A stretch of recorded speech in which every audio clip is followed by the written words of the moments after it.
Mengapa sih Bun kita sering nyubit ataupun marah ke anak-anak kita? Malam kita menyesal, tapi keesokan harinya terulang lagi. Bagaimana kita bisa menghentikan kebiasaan itu, berhenti dari penyesalan, dan berubah lebih baik lagi? Saksikan terus. Parents Hebat, berbagi informasi tentang dunia anak agar kita menjadi parents hebat. Bunda, apa yang akan kita bahas kali ini nanti adalah perpaduan dari teori psikologi dan juga dengan agama. Bukan semata-mata nasihat, tapi ini adalah tips, sehingga nanti akan mampu mengubah mindset kita, pola pikir kita, dan juga akan mempengaruhi kolbu kita, perasaan kita. Insya Allah kita bisa menjadi orang tua yang hebat dengan hati yang jernih. Hai parents hebat yang ada di rumah, hari ini kita akan membahas kebiasaan-kebiasaan kita nih ya, kepada anak kita, terutama anak-anak balita kita, anak kecil kita yang sering mendapatkan perlakuan tidak indah dari kita. Bentakan, cubitan, pukulan, bukan mukul ya, cenderung gitu ya, anaknya diceples gitu biasanya bahasanya. Ataupun bahkan ada beberapa orang tua yang lebih lagi memperlakukan ketidakindahan kepada anak-anak. Ada yang sampai anaknya dilempar dengan benda-benda ringan yang sudah dipegang oleh orang tuanya.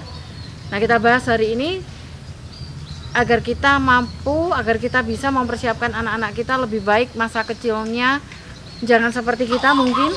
Sehingga saksikan terus channel Parents Hebat, subscribe, saya ingatkan, subscribe, share, beri komen untuk mempersiapkan generasi yang sehat akal, sehat mental bersama Parents Hebat.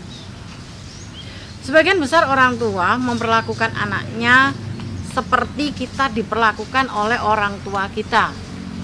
Tidak salah, karena memang apa yang kita dapat itu biasanya yang akan kita duplikat. Apa yang kita dapat itu yang biasanya akan kita adopsi. Nah, apa saja Bunda yang harus kita lakukan agar kita stop dengan habit yang tidak indah tadi? Yang pertama adalah menyadari. Ya, ketika kita mampu menyadari bahwa ini adalah pernah saya alami ketika saya kecil. Saya digitukan misalkan oleh orang tua saya, dibentak, dipukul, dicubit, itu sudah makanan harian. Nah, yang pertama adalah menyadari. Ketika kita sudah mampu menyadari, maka sadar ya Bun, tadi yang pertama, sadar, maka rentetan yang selanjutnya adalah kita mengikhlaskan dan merelakan. Itu bagian masa kecilku dulu. Aku ikhlas itu sudah terjadi dan aku sekarang sudah dewasa, aku sekarang posisinya pada orang tua. Jadi orang tua posisinya. Aku ikhlas, aku rela. Aku sadar itu pernah aku alami. Nah, itu satu rangkaian Bun. Kita sadari, kemudian kita relakan dan kita ikhlaskan bahwa itu ada pada bagian kehidupan kita. Nah, yang kedua apa? Yang kedua adalah kita belajar memaafkan. Siapa yang kita maafkan? Yang kita maafkan adalah orang-orang di sekitar kita tadi yang telah memberikan goresan yang tidak indah pada masa kecil kita. Memaafkan bentuknya adalah apa? Dengan mendoakan mereka. Kita doakan mereka ini, satu yang jelas mungkin yang jelas adalah kita minta ampunan dosa atas apa yang pernah mereka lakukan. Yang ketiga adalah jika mereka masih ada, maka yang kita lakukan adalah kita taat, kita berbakti, kita berbuat lebih baik kepada mereka. Dan kita mengajak anak-anak kita untuk taat, untuk berbakti kepada mereka.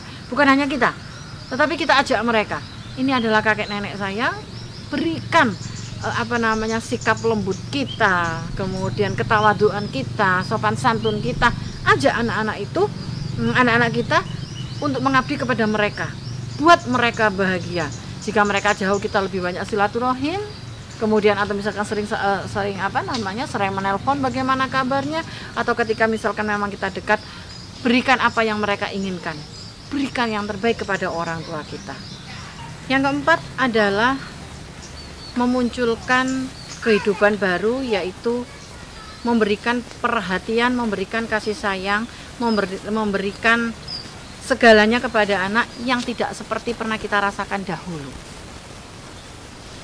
Nah, ayah bunda, ketika kita sudah mampu menyembuhkan luka hati kita, luka batin kita yang memang sangat-sangat tidak mudah, maka itu adalah obat yang paling ampuh sekali untuk kita memutus rantai sikap kekerasan yang kita lakukan kepada anak-anak kita tadi. Karena secara psikologi teorinya menyebutkan bahwa korban akan menjadi pelaku. Maka ketika dulu kita pernah merasa menjadi korban atas sikap keras orang tua kita, maka kelak ketika kita jadi orang tua, kita pun akan menjadi pelaku kepada anak kita. Nah, mari sekarang ayo kita stop, putus rantai itu.